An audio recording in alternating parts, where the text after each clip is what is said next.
Bismillahirrahmanirrahim. Today we are going to discuss lecture number 23. That is the applications of EGD and EGA, yani evolved gas detection and evolved gas analysis. The main use of EGD is to distinguish between phase transition and endothermic decompositions. इन दोनों के दरमियान जो है वो differentiation करता है. This is of particular use in studies on coordination compounds where loss of ligand is usually endothermic and many structural changes including melting are possible. अब ये फिगर दिया है, उसमें आप देख सकते हैं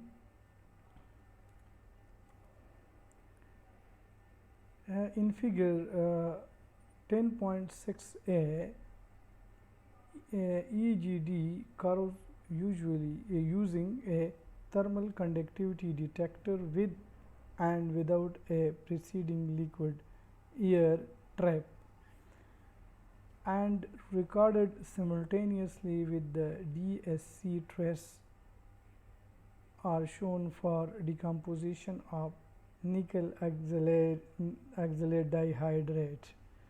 These responses were interpreted as dehydration followed by a complex endothermic decomposition with evolution of mainly carbon dioxide and traces of carbon monoxide not condensed at liquid air temperature. ये फिगर आपको ये DSC कर्व्स है आपको नज़र आ रहा है. इसका सिर्फ हमने एंडोथर्मिक प्रोसेस लिया है, बाकी एक्सोथर्मिक प्रोसेस को हमने छोड़ा है. ये EGD विद 90 केल्विन ट्रैप, अगर हम उसको मतलब है कि उसमें से कार्बन डाइऑक्साइड को ट्रैप कर लें. अब इसका शेप आपको नज़र आ रहा है कि ये EGD का ये जो डॉटेड लाइंस है आपको नज़र आ रहा है. इधर वो ये पीक जो है इट इज़ सो विजिबल, इधर वो इतनी विजिबल नहीं है या एक दूसरी रेजोल्यूशन उनकी अच्छी नहीं है. इधर काफ़ी मतलब है कि रिजॉल्व फॉर्म में है. तो ये फिर दूसरा जो अगर हम कार्बन डाइऑक्साइड को ट्रैप कर ले तो ये इसका पैटर्न है.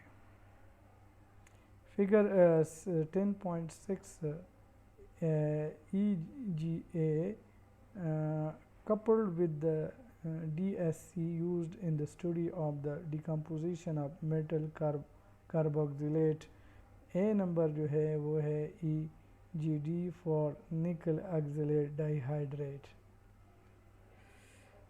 A closely related studies on the isothermal decomposition of nickel formate dihydrate in the DSC at 480 Kelvin with simultaneous EGA by GC is illustrated in figure 10.6b. There is concurrent simultaneous evolution of carbon dioxide, carbon monoxide and water. The relative proportion would have to be determined by calibration, for example by dehydrating a known mass of hydrate or decomposing compounds known to yield only one product, for example carbon dioxide only or carbon monoxide only. यानी अगर इसकी हम proportion यानी ratio मालूम करना चाहते हैं carbon dioxide carbon monoxide का, तो फिर हम उसको स्टैंडर्ड रन करना होगा. ये वो फिगर है जो आपको नज़र आ रहा है. तो ये फिगर बी है, ये बेसिकली है निकल फार्मेट डाइहाइड्रेट. निकल फार्मेट डाइहाइड्रेट कंपाउंड है, का DSC डेटा लिया है, ये कर्व्स आपको नज़र आ रही है, ये GC कर्व्स है, और ये carbon dioxide, water, carbon monoxide आपको मतलब है उनके जो है नज़र आ रहे हैं कि यहाँ कार्बन डाइऑक्साइड, वाटर और ये कार्बन मोनोऑक्साइड जो है वो इवॉल्व होता है।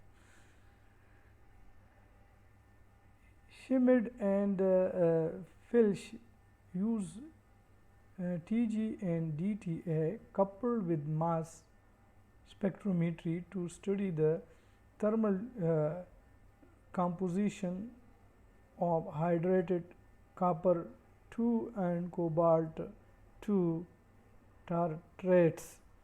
Their results for the cobalt salts are illustrated in figure 10.7। आप इसको देख सकते हैं कि ये DTA है, TG है, आपको नज़र आ रहा है ये पीक्स, और ये थर्मोग्रामेट्रिक एनालिसिस है, ये मास स्पेक्ट्रोमीट्री, उसके जो है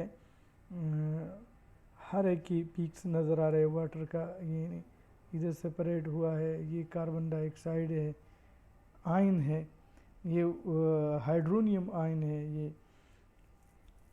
तो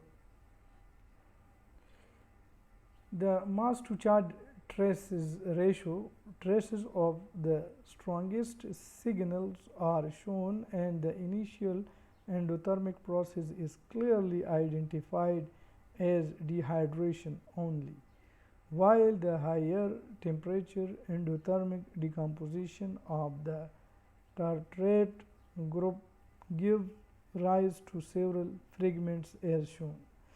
It is not possible to determine definitely whether these fragments are primary decomposition products or the result of secondary process in the ion source of the MS, कि उसको फिर डेफिनेटली उसको डिफाइन यानी डिटरमिन नहीं किया जा सकता।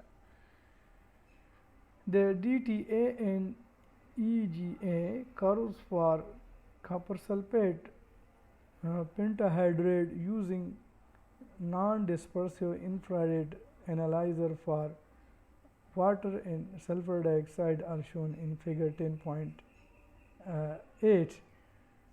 Once again, the increased information obtainable by adding EGA to a TA instrument is illustrated.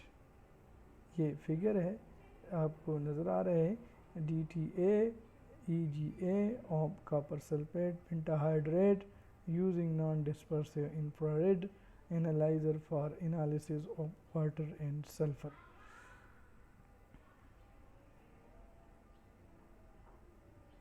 ये वाटर है और इधर sulphur dioxide. Most of the references to the instrumental system described above also give more illustration of their applications. बहुत सारे और भी application यानी इसके एग्जाम्पल हो सकते हैं, और बहुत सारे रेफरेंसेस है या बुक्स है जिसमें ये इसके एप्लीकेशन अवेलेबल है। The possibilities are virtually unlimited and in many situations. For example, the degradation of polymer, it is essential for practical application to have information on the gaseous product, especially hazardous products such as HCl and HCN. तो मतलब है कि इसकी बहुत सारे और भी applications हो सकते हैं। तो ये कुछ मेन चीज़ें हैं जो कि हमने इधर एक्सप्लेन किया है। बेसिकली जो इवॉल्व गैस एनालिसिस है, हम इसको जो इवॉल्व गैसेस है, जब हम सैंपल को हीट करते हैं उससे जो गैसेस इवॉल्व होते हैं उसकी आइडेंटिफाई और उसको एनालाइज करने के लिए ये टेक्निक इस्तेमाल होता है। और उसमें जो ज़्यादातर जो गैसेस है वो वाटर वेपर है या कार्बन डाइऑक्साइड है या कार्बन मोनोऑक्साइड है या सल्फ़र डाइऑक्साइड है।